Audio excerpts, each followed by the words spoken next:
Hello bachcho, let's see this question. The question says hybridization of carbon atoms present in the smallest ester are, and the options are, first option is all sp3, second option is all sp2, third option is sp2 and sp3 and fourth option is sp2 and sp. तो हमें क्या है smallest ester के अंदर carbon atoms की hybridisation बतानी है. की concept of this question is, की कॉन्सेप्ट क्या है इसके अंदर, हाइब्रिडाइजेशन. हाइब्रिडाइजेशन, अब हाइब्रिडाइजेशन क्या होता है? हाइब्रिडाइजेशन वो प्रोसेस है जिसके अंदर जो एटॉमिक ऑर्बिटल्स होती हैं स्लाइटली डिफरेंट एनर्जीज की वो मिक्स होती हैं और उनसे क्या न्यू ऑर्बिटल्स जनरेट होती है जिनकी एनर्जी सेम होती है और identical shape and identical size होता है. और ये जनरेट कैसे होती हैं? After the distribution of energy. Distribution of energy होती है उसके बाद हमारे को न्यू ऑर्बिटल्स मिलती है. बिकॉज एटम्स के पास के डिफरेंट एनर्जी के ऑर्बिटल्स प्रेजेंट होते हैं एंड उन्हें बॉन्ड बनाने के लिए सेम एनर्जी के ऑर्बिटल्स चाहिए, इसलिए क्या है ये एटॉमिक ऑर्बिटल्स आपस में मिक्स होकर न्यू ऑर्बिटल्स बनाती हैं जिन्हें हम हाइब्रिडाइज्ड ऑर्बिटल्स बोलते हैं. तो अब क्या है कि स्मॉलेस्ट एस्टर की बात कर रहे हैं यहाँ पे. स्मॉलेस्ट एस्टर क्या होगा? फर्स्ट ऑफ ऑल एस्टर क्या होता है? अगर मैं एस्टर ग्रुप की बात करूँ, एस्टर को हम ऐसे रिप्रेजेंट करते हैं.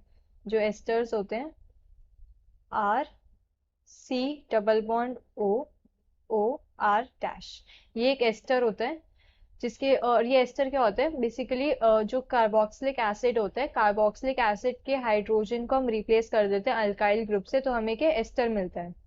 अब सबसे स्मॉलेस्ट एस्टर की बात कर रहे हैं तो स्मॉलेस्ट एस्टर में अगर मैं यहाँ आर की प्लेस पे हाइड्रोजन लूँ, एच सी ओ ओ, अब आर डैश की जगह मैं हाइड्रोजन लूंगी तो ये फॉर्मिक एसिड बन जाएगा बट एस्टर नहीं रहेगा.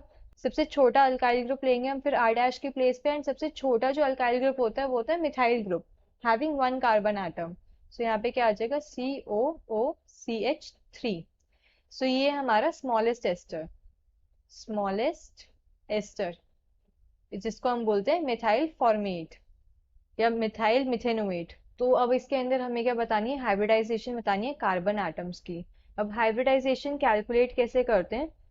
हाइब्रिडाइजेशन हाइब्रिडाइजेशन हाइब्रिडाइजेशन हम कैलकुलेट करते हैं by sum of sigma bonds plus lone pair.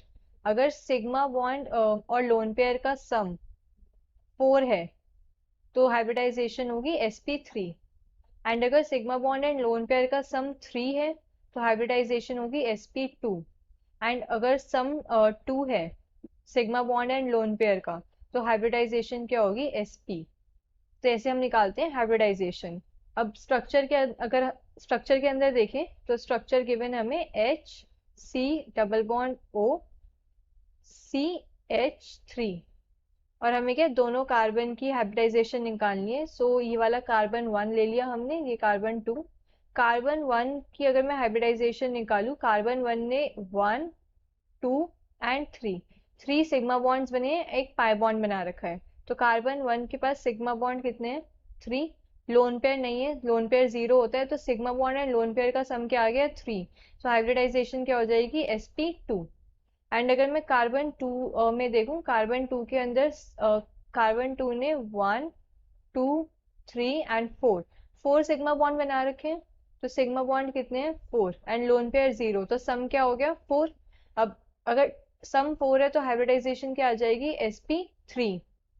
So carbon 1 की हाइब्रिडाइजेशन है sp2 एंड कार्बन 2 की हाइब्रिडाइजेशन है sp3.